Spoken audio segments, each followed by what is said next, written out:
what are the fruits of your labor? What is it you want to come from your business? And we talked about all the aspects, obviously, the impact, making a change in society, the economic returns for yourself, for your family, for your employees, for your partners, that are not about me, they're about we. They're about this connection, this human connection in a world where technology can do so much good. It can also separate us. It's all how we use it. They're using forms of technology, in my mind, as a way to create a deeper connection amongst human beings. And I really believe the experiences they create are what set them apart and make them some of the extraordinary businesses in the country and in the world. The difference in people, the difference in performance, the difference in the final result, the outcome, is it usually dependent upon skill? Is that what makes one person better than another, yes or no? How many have seen someone with unbelievable innate skill get wiped out by an athlete, a person, a business individual who clearly had less skill? How many have seen this happen? Say aye. It's our ability to maximize. We said on day one, leaders are what transform organizations. You want to grow this company, you want to transform this company, leaders do it. A leader doesn't mean everybody else follows you. It just means that you have a higher what? A higher standard than anybody else does. What'll make you the leader is when you have a higher expectation, not of other people. Anybody can do that. Of whom? Of yourself. So if you want to know what does it take to take things to the highest level, what's going to take to change my business permanently, not temporary, you can go home and you can install some of these strategies, skills, tactics, tools, insights, and see a significant change. But if that change is going to be a lasting company of value that keeps growing, then the things you've learned here have to become the standard for your organization, not something you did for a period of time. Whenever you look at somebody and say, why are they more successful than anybody else? It's always because of step one, they've raised their standard. If you go back home and you want to change your life in any way, personally, professionally, or your company, as boring as it sounds, as stupid as it ain't it sounds, you might say, I spent all this time, this energy, this money, and you're going to tell me to raise my standards? Yes. Because even though that's not sexy, it is the only thing that creates lasting change. You can go on a diet and you can lose weight, but what will that person eventually do? They'll go where? Back, unless they raise their standard. Now that sounds so trite and stupid and positive thinky or old school. But the truth is, it's the truth. So maybe I can language it in a way that's more compelling to you or more simple. What does it mean when we say raise our standards? It means you turn your shoulds into musts. The difference in people is that they turn their shoulds into musts. The things that you used to say I should do, you do your shoulds when it's convenient, when it's comfortable, when it goes your way. But when something is a must, not to other people, but a must to you, do you find the way to get it done, yes or no? So the difference in people is what's their must, or another word for that is what's their standard. Every person in this room right now, our bodies are a reflection of our physical standards. They are not a reflection of our desires. Most people have a desire for more energy or a better body or a stronger body or a more fit body. We don't get our goals, we get our musts. The ones that are the musts become how you are. And guess what? It shows up in your rituals. When it's a must, you have different rituals, different things you do consistently when you must have your body a certain way than you should or you'd like to or you ought to. How many follow what I'm talking about here? Say aye. So whether we want it or not, the only way to change your body long term is change what the must is for you. Now, I'm not telling you what it should be. Who the hell am I? I'm just saying maybe it's time for you to take a look. Because many times you set the standard a long time ago, or you lost the standard completely because most of us base our standards by our environment. Who you spend time with is who you tend to become. So if everybody around you is gaining a little weight, or everybody around you is, constantly tired, after a while, even if you had high energy, you don't want to make fun of them or tease them or make them feel bad. So gradually, subconsciously, you lower your own standard just a little bit.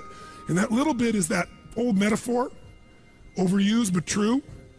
You take a frog and put him in boiling water, what's he going to do? Jump right out. But if you put him in and turn the water up real slowly, over time, it'll boil to death. That's most people's lives, isn't it? And it's usually because you haven't remembered the power of who you spend time with. Who you spend time with is who you become. So one of the things that's great about this 5 days is you found people from all over the world who who are all absolutely committed to go day and night, night and day, literally, sometimes with food, sometimes without, but whose standard was, I am here to maximize who I am, what I'm about, what I'm going to take home, what I'm going to create. That raises your game. Remember, play against somebody you're better than, your skills are going to go down. Play against somebody better than you, just to stay on the court, the game has to go up. Want to change your life? Raise your standard. Want to raise your standard the most? Get around where it's better. Surround yourself with people playing the game much higher than you are. So just to be around them, your game has to rise. That's part of what we try to do. When we come into a company, we create that by raising the standard amongst them. Or you got to do it by yourself, but you got to do it. How many agree with me on this? Say I. And it starts with whom? It starts with us. So raise the standard. I remember when I met Michael Jordan for the first time, and it was while he was still with the Bulls. And I asked him, I got a chance to do some coaching, a bunch of people, and I think I introduced him because of this. And I said, Michael, I said, how is it you do this? I mean, you're the best that's ever lived at this stage. Got to ask the same question of Wayne Gretzky. And interesting, Wayne Gretzky, I had read someplace and he gave me the same answer. I asked him the same thing. You're not the fastest. You're not the strongest. You're not, you don't, how is it you're the great one when you're not the fastest, the strongest, the quickest? And he said, well, Tony, I appreciate the compliment, but he said, I think one of my advantages is most people skate to where the puck is, and I skate to where the puck is going. The power of what? Anticipation. He knows the pattern. With Jordan, his standard was, I asked him, he said, Tony, everybody, I said, what makes you the best? Is it natural ability? Is it talent? Is it skill? Is it God-given? Is it strategy? What is it? He said, Tony, I think I can say this to you without it sounding like hyperbole. He said, I have got unbelievable natural skills. But he said, study my history and you'll know why I am who I am. I did not make the high school varsity team when I was a sophomore in school. High school, I got cut. He said, I had a lot of natural talent, but the greatest gift of my life was a coach who said, you're not on the team. And I looked at him, I laughed at him. I said, you got to put me on the team. I'm the most talented guy out there. He said, no, you're not. He said, you have a lot of natural talent, but you have no heart, no absolute commitment, no real drive. You're not on my team. And it just crushed him. And finally he negotiated and he said, look, you want to be on my team next year? Simple. Meet me every morning before school for a one-on-one practice, and I'll take this raw talent and I'll teach you discipline. I'll show you how to raise your standard. And if you show up the whole year, I'll guarantee you a spot next year. And if you don't, probably the same outcome's going to happen when you try out next year. He couldn't believe it. And guess what? Most people don't know. Michael Jordan got up every morning and drilled and drilled and drilled and didn't get to be on the team. And next year he was on the team and he was not only good, he was great. Guess when his career exploded? When he lost again, championship to Detroit. And he was on the bus, he said he was crying in the back of the bus, physically crying, pissed off at all the other players that they hadn't done their job. And something inside of him snapped and realized, crying, whining, blaming everybody else is not the problem. I need to raise my, because he realized that's what did it for him originally. And you know what he did that year? He lifted weights like never in his entire life. He decided he was going to dominate every person, every floor, every place, every spot in the country. He's going to be stronger than anybody. He practiced like he'd never practiced in his life. And oh, by the way, he won how many NBA championships? How many in a row? 3. Retired, came back and won how many in a row? 3. Never anybody in history would even dream of such a thing, especially after retirement. That's the power of raising your standard. But guess who he competes with? Michael told me one time, he goes, Tony, if I competed with other people, I wouldn't be who I am. He said, my competition is with the best I can be. They're trying to compete with me. That's why I beat them. Because they're competing with where I am. But I'm competing with where I can be. Think about that mindset. Think how your life would be different if you raised the standard of what you expected from yourself, not your people, yourself, to that level. How things could shift. It's all about changing your shoulds to musts. It's all about going back and saying, this is how it's going to be. It's like when Gary Vee was here and guys were saying, man, I'm working so hard, man. I work from 9 to 6. He goes, yeah, what are you doing from 8 to 2? 8 p.m. to 2 a.m. That's when you master your craft. I always say to people, it's what you practice in private that you'll be rewarded for in public. People say, oh my God, you have this great ability, this great skill. They didn't see all the hours. This class, this course, I know tons of this stuff like the back of my hand. But if you talk to my team who's exhausted, they'll tell you we're up to 4 a.m. almost every night. To be able to figure out how to provide for you a life cycle and get it to be real so you can think about Nike and give you accurate information about when did they really get to young adult, when they fall down. We had to make phone calls, read financials, do all kinds of stuff. We did all that stuff. We were doing all these things and we've accomplished so much, and I figured out how to make it even better. That level of commitment is what makes you great at what you do and gives you that little edge that makes you stand out from everybody else. And that standing out is what makes somebody absolutely own an industry or brand themselves like nobody else in the world. That process is what this is about. Raise your standard. When you got to go home, you got to say, where are we going to raise the standard? What am I going to take that's been my should and make it absolute must? Where are we going to do that as a team and how are we going to pull it off? Now, who here has ever, by the way, your income right now is a result of your standards as well. It's not the industry and it's not the economy. Who here is making more money today than you made 10 years ago? Let me see your hands. How many feel like it's not enough today? Let me see your hands. And how could that be? Real estate's so cheap now. Computers are cheaper than they were then. You get so much more for your money. Because once you achieve a level, who knows what happens? You immediately, you close the gap, you create a new gap. That's because that's what makes us grow. Who's want to go back to where you were 10 years ago? Not many. Some of you would be, because it's gotten worse in the last 10 years for you. But the majority, there's no way. See, once you're fortunate enough, if you don't like cleaning house, once you're fortunate enough to have somebody clean your toilets, you will not be doing that again, unless you like that. You'll find somebody who loves cleaning toilets and you'll pay them handsomely. Because now to go back and do that, once you've had the privilege of not having to do that, it's a different game. It's a gross metaphor, but who gets what I'm talking about here? Say I. Once you have a must, you find a way to get to it. Every one of you in this room is earning what you must earn, not a dime more. Don't get me wrong, you might have big goals, big desires, but it's not a must for you. Because even when the economy crunches, if it's a must, you will find the way. How many agree with me on this? Say I. See, when it was a must for me to get at one level, I did. I remember it was a must for me to finally make $1 million a year. I had my son Jarek going to be born. I swore I would never have a child unless I was financially set, and I wasn't financially set, and he was on his way. I went from $38,000 a year to making $1 million a year in the next 12 months. That was all BS. In my head, I thought all my growing up, all the pain was because my parents fought because there was no money. They would have fought anyway. Because I believed that, though. I raised the standard, made it happen. And then I made $1 million a year for 7 straight years. Even though I built 5 more companies, even though I was helping more people, I made the same amount of money. Guess why? That was my must. At some level above that, seemed greedy. Now, it wasn't like I had this incredible lifestyle. I owned a magical home. I had this place called the Del Mar Castle overlooking the ocean in Del Mar, California. But I was on the road, staying at the Ramada Inn in Milwaukee with shag carpeting and smelly, dead animals on the wall on my birthday. And my maid, she's back at home in the castle going, "Oh, Mr. Robbins, happy birthday. Oh, I can't help thanking you. It's so wonderful. Oh, Mr. Robbins, it's so beautiful here. I was sitting out in the jacuzzi overlooking the ocean. Oh, yes. Oh, I've lost 22 pounds. I can't tell you. It's been so amazing. I get on your Stairmaster and I watch Oprah. I love your gym, Mr. Robbins."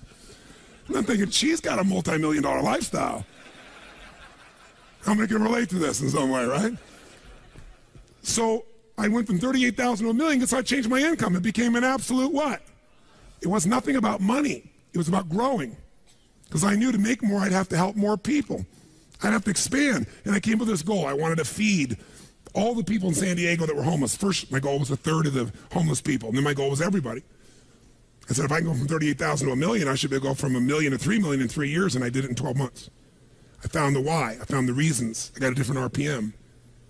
But it became a must for me, not a should. You're meeting your must, my friends. Maybe it's time to change your must. Some people's must is to survive. Some people's must is to be okay. Some people's must is to have freedom. Some people's must is to have more than they could possibly spend. Some people's must is take care of everybody around them. Whatever your must is, you're going to get it. When you leave here, get clear on your must. Or raise your what? Step 2, real fast. I'm going to do it real fast. Who here's ever raised the standard and you get out there and you go, I'm going to go do this. And I'm committed. I'm going to change this. I'm going to make that happen. I'm going to lose 50 pounds. I'm going to take my company to the next level. And you're all excited. And then all of a sudden this voice in your head goes, who are you kidding? Who's ever had one of these? Raise your hand. Say I. So once you raise your standard, you got to get certainty behind it. You can sustain it. And that means you got to change your limiting beliefs. You got to change your limiting beliefs. And who has limiting beliefs, by the way? Who? Everyone does. So you got to become aware of it and you got to destroy it. Now, how to do that? Honestly, if you've been to the UPW, you know how. If you haven't, come join me in San Jose or someplace else. And who has limiting beliefs, by the way? Who? Everyone does. So you got to become aware of it and you got to destroy it. Now, how to do that? Honestly, if you've been to the UPW, you know how. If you haven't, come join me in San Jose or someplace else and come through the experience. When you change your limiting belief, everything changes. Because as you believe, so is it done unto you. If you believe you're right or you believe you're wrong, you're right. Because whatever you're certain about, you find a way to support it. I always teach people to exercise. Try this. And if you know it, do it fresh. Look in this room real fast for everything that's brown in this room. I'm going to give you a test. What's brown? Quick, look for brown, look for brown, look for brown. Brown hair, brown clothing, brown. Close your eyes. Tell me everything you saw in this room that's red. Raise your hand if you see more brown in your head than red and say I.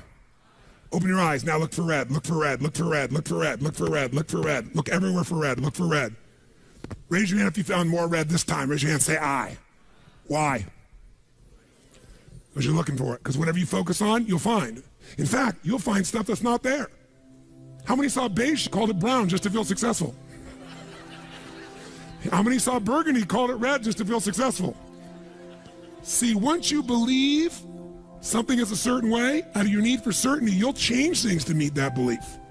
Let me show you in 2 seconds flat why the rich get richer and the poor get poorer. I call it the success cycle, real fast. Draw yourself 4 squares, put them up on the screen here.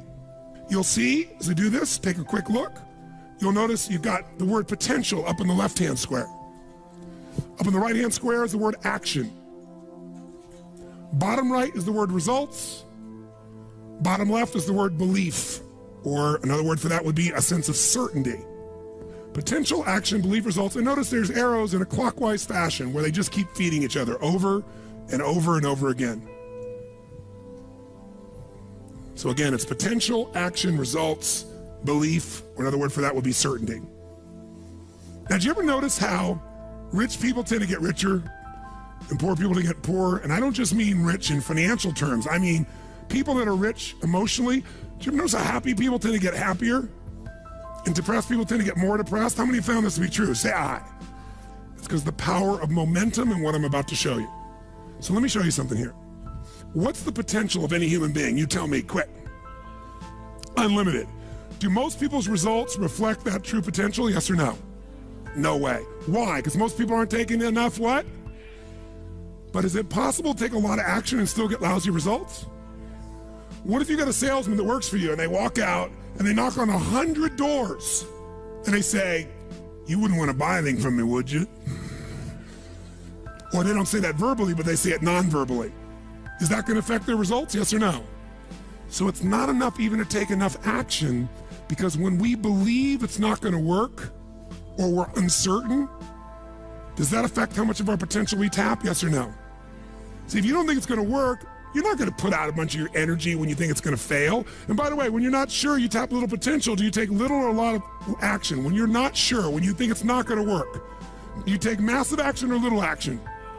Now, when you take little potential with little action, what kind of results do you get? Little lousy results. And when you get lousy results, what does that do to your belief? You go, see, I told you it wasn't going to work. Told you it was a waste of time. And then, by the way, when you have less belief, how much more potential do you take? More or less? If it's possible, you tap less potential, more or less action. Less. And what happens to your results? They get even what? And now they got worse results. What does that do to your belief? And by the way, now you see the current economy. Isn't it true? Everybody out there is going, oh my God, the results are so bad, it's going to get worse in the future. So I better pull in my horns, there's less potential, so I'm not gonna push as hard. I'm not gonna take much action. Oh my God, I'm getting lousy results with little potential action. Oh my God, it's gonna get worse. That's what creates a recession, depression, whatever you wanna call it. How do you change that? By the way, can it work the opposite direction? What would happen if something inside you gave you so much certainty inside of you that you felt absolutely certain that recession was your friend? That the worst economy for you was the greatest time on earth, and all you had to do is manage your state and apply your fundamentals and immerse, stay coached so you don't get off target, keep taking action, and you could own your business and you go to other people's businesses. How many believe that, by the way, now? Say I. When you have that kind of certainty, are you going to use more of your potential when you go home or less? Which one, my friends? Are you going to take less or more action? When you are certain and you use lots of your potential with massive action, what kind of results do you get? Massive action gets massive results. What kind of belief do you get now when you get better results? You go home, you use your core story. You go home, you take one of these techniques, you get a different response. You go home and you stimulate a new source of profit or income. You go home and you add a service. You go home and do anything. And it works. Your brain goes, yeah, it works. Now, by the way, at Home X, we went in there. Thank God we went in there because they took our stuff and it looked like it wasn't working. Do you remember that? Yes. Because some people there didn't want the change to happen. So we had to dig in and find out it was working. We knew you can't take action. You can't sow that seed and reap nothing. So we uncovered what was really going on. You're going to have to watch for the same thing, depending upon the size of your organization. But bottom line, when you get great results, belief gets stronger. Now you're totally certain. Are you going to use more or less potential, my friends? Which one? More. You're going to take even more what? Going to even greater what? Even more certainty. And now what happens to your business? Boom, boom, boom, boom, boom, boom, boom. And now you have a different momentum. And so your economy does not have to reflect the economy. You get to create your economy. You get to decide whether you freeze to death or ski or snowboard. It's winter, but you can have the best time of your life. It could be a sunny, beautiful, magical time. But what you got to do is you got to manage this process. In order to do it, you got to change your limiting beliefs. And this week has been about doing that by giving you so many tools and examples that you'd be immersed. But I promise you when you go home, all this is going to be tested. A, because all the stuff that's waiting for you after being gone for 5 days. B, all the people there you work with, their limiting beliefs, whether you have one employee or two because you're a army of 1 or 2 people, or whether you got 10,000. And so you have to be able to implement. This, by the way, is, I'm not here to sell you, bring us in if we can help. Do you think we could help? Yes or no? Yes or no? Bring us in, we'll do it. Or get your team together and find a way to make sure this momentum goes in the right direction. Make sense? This is the must. If you have this high standard, but you don't really believe because the momentum's in the wrong direction, having the tools will be worthless. That's where certainty, that's where everything else we teach, that's what I do in my events, that's where you guys have been there before, that's what you got to bring to the table. What are the 5 keys for integrating this? Number 1, you got to go home and raise your what? Come on, guys, raise your what? Which means turn your shoulds into. Step number 2, you got to go out and change your limiting what? Find anything that's limited you and destroy it. What's the fastest way to destroy it? You can do it very quickly by producing the results in your mind over and over again. Or, why do you think I get people to walk on fire? Because they think it's impossible. When they walk in this fire, mentally you might say, oh, I can do it. But when they get in front of that fire and it's 2,000 degrees burning hot coals, it gets their full attention. And suddenly they have a state change. And when you get yourself in a state where you can storm through fire, it's not about fire walking. The state you're in to get yourself to walk across fire is the metaphor for anything that used to stop you, the fire of your life. And by the way, when you cross fire and you're on the other side doing something you once thought was difficult or impossible, it's that easy, your brain goes, what else can I do that I thought was impossible? It's unbelievable. It's not intellectual, it's emotional. Plus, after fire walking, cold calling is not a problem. You get the idea, ladies and gentlemen? All right? So what we're really talking about here is changing your beliefs. Now, here's the 3rd key. If you're going to get maximum results, you got to model what works. We brought you for 5 days and nights here, models of what works. Go back and get them. Now, here's where the challenge is. How many got tons to do in your normal list of things to do when you go home? How many got a lot to do? Say aye. How many have a lot of outcomes you got to go after? Say aye. How many have the same amount of time you had before? Say aye. So in your business, if you need something to get done, you get it done because it's an absolute what? Or you hire someone to get it done. Hire us, hire someone else, get somebody inside. But are these things you're going home with musts or shoulds? Which one? Do whatever it takes. You say, I don't have the money. You don't have the money not to. Forget us. Hire somebody as an individual who knows what they're doing and put them in there. Leverage yourself. The only way you're going to get the game bigger is by taking a little bit of what, my friends? Risk, but that means get yourself some resources. Be resourceful enough to get the resources. What's great about this? What is this opening? What is this creating? What's possible? What have I not seen? This is going to make me see. What have I learned from this? What can I learn from this? What am I willing to do to still have it the way I want it? That's the fourth step. You intensify, and you innovate. And then there's the final fifth step. And that fifth step's really simple, my friends. And that is step up and give. Step up and give more than anyone else could possibly expect. The ultimate transformation happens when you stop trying to get and you start to give. Whenever you're at your best, you're giving. I remember so vividly driving in my car, my Volkswagen Bug, and I was struggling, and I was 19 years old. I was driving on a freeway in San Gabriel Valley, the 210 freeway, I'll never forget. And it's midnight, and I'm frustrated. And I felt like I tried everything. I had these big hits, like the one you just saw, and nothing was going my way. And I was frustrated, and I kept thinking, how come I'm not getting what I want? And all of a sudden, it just hit me on the freeway. I pulled over the side. It was almost midnight, no cars really around. Grabbed my journal, and I wrote, and I still have the journal to this day from when I was 19 years old, full page, and I wrote, "The secret to living is giving." And I realized why I wasn't doing well. Because I all focused about what I wasn't getting. I was not focused on what I was not giving. And the whole game changed.